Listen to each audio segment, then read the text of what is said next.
y también debido a que existen varios estudios clínicos grandes, multicéntricos y aleatorizados donde se comparan los beta bloqueadores con otros medicamentos antihipertensivos y los beta bloqueadores en forma sistemática fueron inferiores a otros medicamentos para prevenir las complicaciones cardiovasculares de la hipertensión. Por ejemplo, los bloqueadores beta fueron inferiores al bloqueador de los receptores de angiotensina, losartán, en el estudio LIFE. El bloqueador de los canales de calcio, amlodipino, en el estudio Anglo-Scandinavian Cardiac Outcome Trial y en el estudio Diuretic in the Medical Research Council. Ahora bien, con el advenimiento de una variedad de clases más nueva de medicamentos antihipertensivos como los IECA, los bloqueadores de canal de calcio, etcétera, se hizo más importante probar si las clases más nuevas de medicamentos antihipertensivos son en realidad superiores a los diuréticos para mejorar los resultados cardiovasculares. Esta fue la hipótesis clave del estudio clínico prospectivo multicéntrico aleatorizado de hipertensión más grande, denominado el estudio antihipertensivo e hipolipemiante para evitar ataques corazón, o el estudio ALHAT. Después de la asignación aleatoria y ciega del medicamento antihipertensivo local, los clínicos y los investigadores tenían la libertad de agregar un segundo, un tercer o tal vez más medicamentos para tratar de lograr la meta de oro de presión arterial de menos de 140/90 en todos los pacientes. Sin embargo, al iniciar con un IECA se asoció con un incremento de 2 milímetros de mercurio en comparación con el inicio de un diurético tiazídico. El control de la presión arterial fue casi igual con un bloqueador de canal de calcio en comparación con un diurético. Ahora, ¿acaso esa presión arterial sistólica de 2 milímetros más baja en pacientes tratados con un diurético realmente fue clínicamente importante para estos pacientes? Como pueden ustedes ver aquí, en el punto final primario de coronariopatía fatal e infarto del miocardio no fatal, estos fármacos no difirieron entre ellos. En consecuencia, el medicamento más antiguo, el diurético, no fue superado por las clases más nuevas, es decir, principalmente los inhibidores de los canales de calcio, etc. Y además, clortalidona, evidentemente, tuvo un papel insuperable y de hecho cuando se analiza la insuficiencia cardíaca, clortalidona evidentemente derrota las clases más nuevas de fármacos.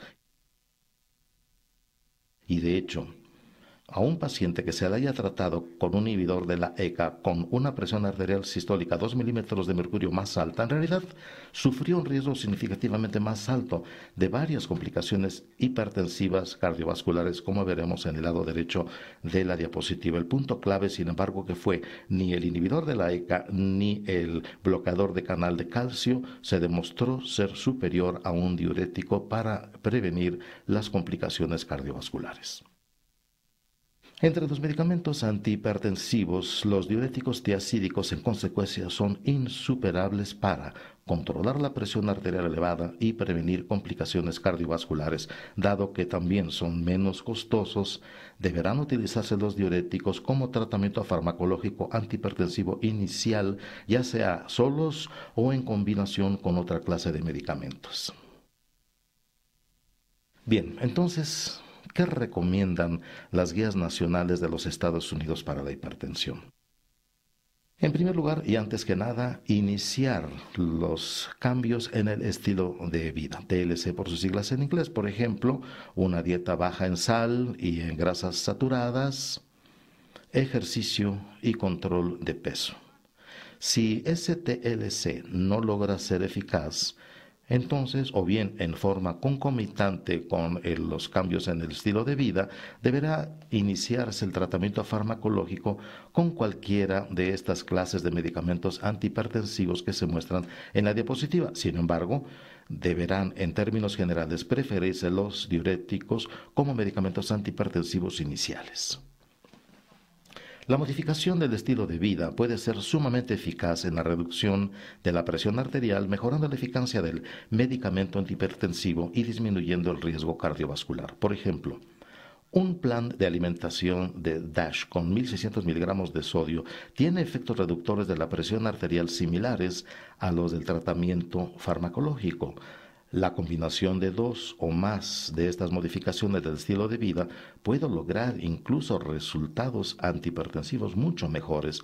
También quisiera señalar otro hecho interesante sobre la importancia de una reducción de peso, aunque sea moderada, y eso me gusta mucho compartirlo con mis pacientes antes de iniciar cualquier otro plan.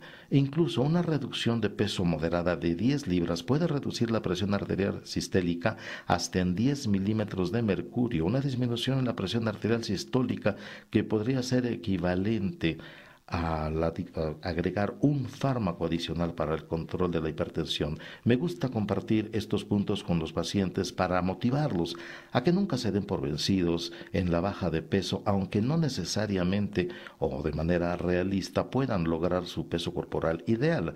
Cualquier reducción de peso es importante en pacientes hipertensos con sobrepeso o bien obesos. Otros cambios terapéuticos en el estilo de vida importantes comprenden, por ejemplo, una dieta con bajo contenido de sal y grasas saturadas, reducir el consumo de sal, aumentar la actividad física regular y la moderación en el consumo de bebidas alcohólicas. En primer lugar, vamos a enfocarnos en las opciones de medicamentos iniciales. Para los pacientes que requieren medicamentos para ayudarles a controlar su presión arterial, las recomendaciones específicas de las guías nacionales son: ante la ausencia de indicaciones imperativas específicas, los diuréticos tipo tiazida deberán preferirse como tratamiento farmacológico inicial, ya sea por sí solos o en combinación con otras clases de medicamentos. Si la presión arterial sistólica es mayor a 20 milímetros de mercurio por arriba de la meta deseable, o bien si la presión arterial diastólica es superior en 10 milímetros de mercurio por arriba de la meta, es esencial iniciar el tratamiento para reducir la presión arterial con dos medicamentos antihipertensivos a fin de optimizar el control de la hipertensión y la reducción del riesgo cardiovascular.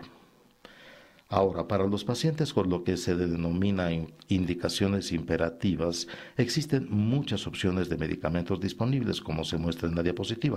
Por ejemplo, los inhibidores de la ECA o los VRA se recomiendan en pacientes hipertensos con diabetes mellitus concomitante o bien con enfermedad renal crónica o con insuficiencia cardíaca. Un beta bloqueador se recomienda a pacientes hipertensos con infarto del miocardio previo o insuficiencia cardíaca confirmada.